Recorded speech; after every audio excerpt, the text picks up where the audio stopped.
we have beautiful red earth, red clay, white clay. Everything is here in this country.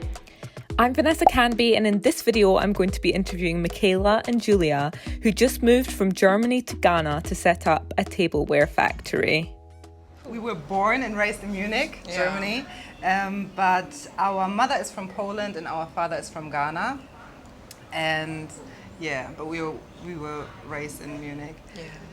We decided to move to Ghana. I don't know. I think when we were 5, you were 5 and I was 10. We were always kind of talking about moving to Ghana. We were always planning about always visiting. Always wanted to visit more often than we did. Every time our parents always split the time between in the summer.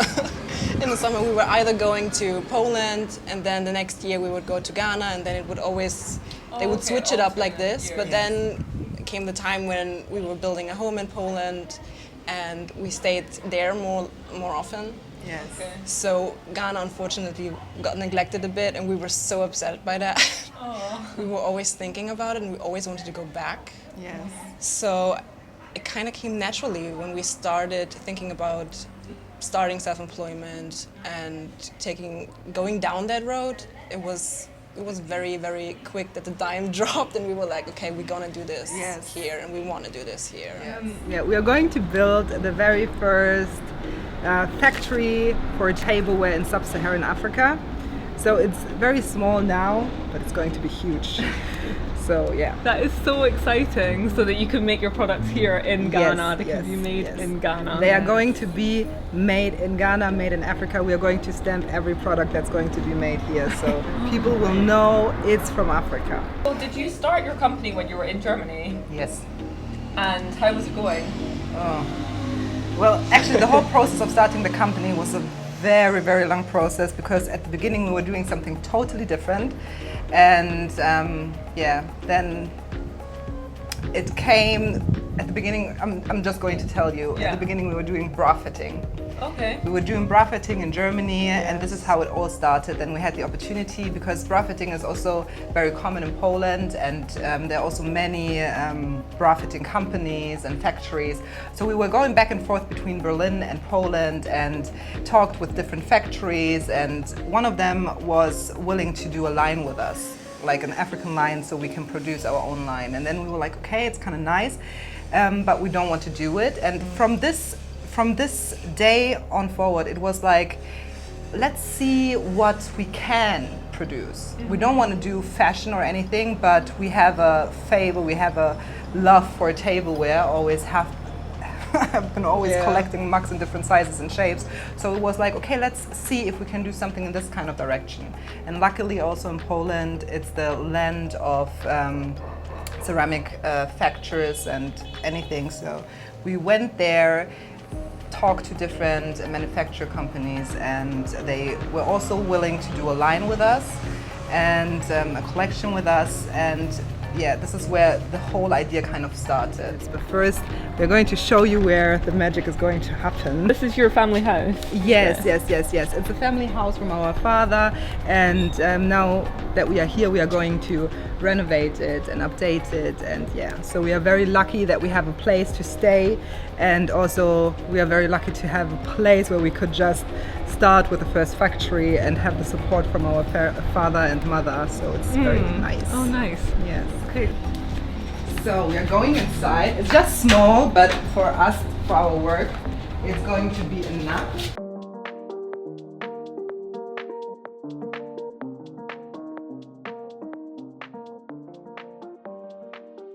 So right now we are already standing in the main in the main working area from Julia. This is basically Julia's part. She's the one who is doing all of these things.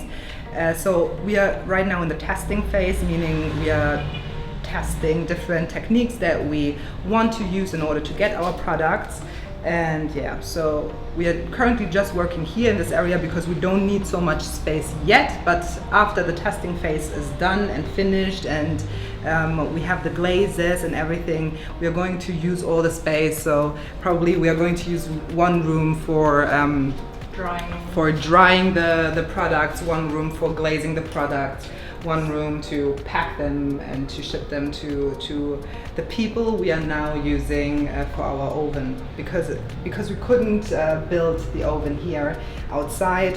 We were lucky that we have some potters that are now giving us their kiln, their originally kiln, and we can use it in order to get our products ready. Is that also in Ghana? Yes, it's also in Ghana. It's in East Legon. Yes, it's in East okay. Legon. It's not far. So we're going to do the products here. The first step is going to do them here. Then we are probably going to dry them outside in the sun. And when they are kind of dry, but not completely dry because they need to be fired, it's going to feel maybe like this. Then we are going to bring them to the kiln, the oven people in East Legon. Oh, nice. Okay. Yes. So this space we're in now, so was this here before?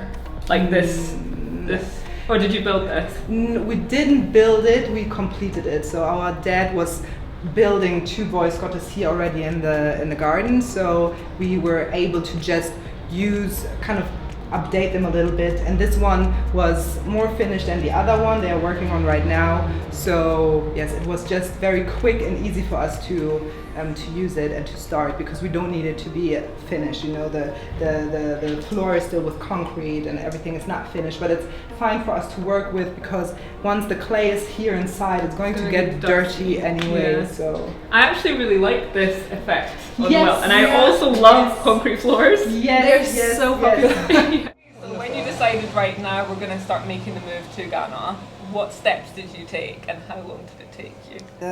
I think it was 2 years ago when we decided to go to Ghana, and then it took us maybe, it took us 1 year in total to prepare the whole move, because we had to get our Ghanaian passports, because in order to register a company, it's better if you have a Ghanaian passport, otherwise you have to pay and it's too expensive. We didn't have the money. And also we were living in Berlin together, and we had to, kind of cancel the old life, like the apartment and everything, and prepare the move to Munich, back to the home where our parents are, and from there on we then could slowly arrange the move to Ghana. So how did you move your actual business and your operations of your business here? I think it was not quite easy, but it was easier because we didn't produce in Germany. Yes, This is something that we are doing now. and we are looking into now. We are researching and finding the right people and the right just finding our way, finding our footing here. In Germany, we were still having our mugs produced, the ones that one we gave you. The current But you were the one who had to deal with all of the paperwork, who had to do all of the taxes 3,000 times, because having to, Yes, it was like canceling the company in Germany and starting it here. But as we are right now we're just a 2-man company, so it was just about getting ourselves here, start here, prepare here, start constructing the working space where we are going to work, and everything else was still in Germany. We have the mugs now since 1 week. They have been in London all the time, so now we ship them to Ghana here, so now they arrive. So we can start selling them here in Accra and in Ghana. But besides that, it was not so difficult for us to really get everything to Ghana, because we don't have anything. Oh, okay, so you didn't ship anything in a container or anything like that? No. We just came with our suitcases. All of our stuffs are still in Munich in our parents' house, and that's it. And so what steps do you have to take to actually start a business here? In Ghana? Oh, well, this is really, we registered the company while we were still in Germany. We had someone do it for us. So our dad had a friend who was working at the registration, and he helped us. And so we were just telling him the name, telling him what we want to do, and then he got all the papers ready. They sent over the papers to us, and so just now an official. So is that all you have to do, or do you have to? I guess you have to get a TIN number. Yes, you get it with it automatically. Oh right, okay. Yes. And then that's it. You can start. Yes, and then you can start. And also, it was kind of difficult or kind of strange at the beginning because from Germany you are used to like having different movements that you have to take in order to start working and to start selling. And you don't have to follow these guidelines here. So once you have your TIN number, you can start selling, you can start doing your work, except when you are a manufacturer company. That's the only, there you also have to register for a VAT ID. And that was something that we had to do when we arrived here. We had to register for the VAT ID because, we have to pay VAT. Yeah. In terms of like startup capital, how much is this all going to cost you? Like getting all the materials you need and machinery and all that sort of thing? Well, this is a question I don't know. Okay. Honestly, I don't know because we don't have any money actually, but still it's kind of working. I remember when we were in Poland and people were saying like, you cannot do this in Africa. You cannot do this in Africa. And this was, to me, it was like, okay, challenge accepted. We are going to do this in Africa. And the only thing that you have to do, break it down. Just break it down, step by step, piece by piece. And then you just see what your environment gives you. And once we were here and we saw how people are really doing it, the original Ghanaian style and the pottery, we just knew this is going, we can definitely do it here, and we can even do it better because this is going to be not just history, it's going to be spiritual and with meaning, because in the Western cultures you work with machines. We don't have to work with machines because we have the people. So we will not, the only machine that we are needing is our oven, and that's it. Everything else we can do without machines. It's just the equipment, like the clay, we are getting that from the Volta region. Then it's of course the whole chemicals that we need for the glazes. This is of course some research that we are now currently also working on.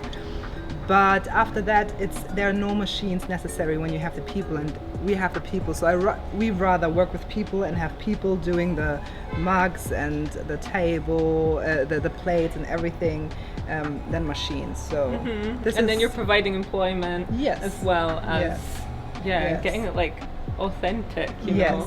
Yes. Somebody's actually touched that. It's not just been like whizzing through some sort of machine. Exactly. Would I be able to see some of your products? Also, we have to say that the new collection is definitely going to be totally different. Okay. Because this collection was a compromise, because most of the companies and the factories that we were speaking to, all of them were not able to do the original idea that we wanted. It was a compromise in this kind of way because the mugs were already there and we just were working with the adinkras. But now that we are starting and doing everything ourselves, we can finally really create mugs and tableware that is adjustable to African food and dishes, and also just authentic in its design and where it comes from, etc. So did you build this section? Oh yes, it used to be the garage. It used to be the garage, and the first thing that we did when we came here was like, no, close the door. And now we are finally getting a car where we can transport our things. It's like, well, you need to open again.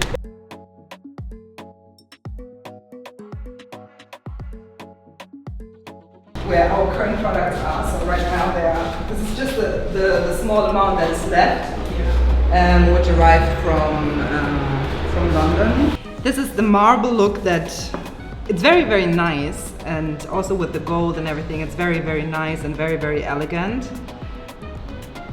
But still it's a compromise. All mug is always coming with a lid, spoon, and the small one is like this. And there are different symbols on it. Jename, Dwafe, Aya, Osram. I mean, we say it's a compromise. In terms of designs, it is.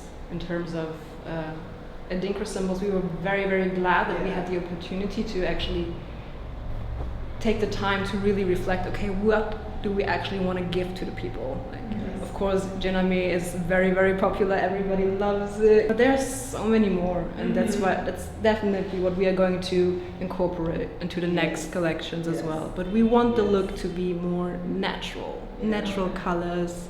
You know, we have beautiful red earth, red clay, white clay, everything is here in this country, and we can't wait to just have it more authentic, more real. Yes.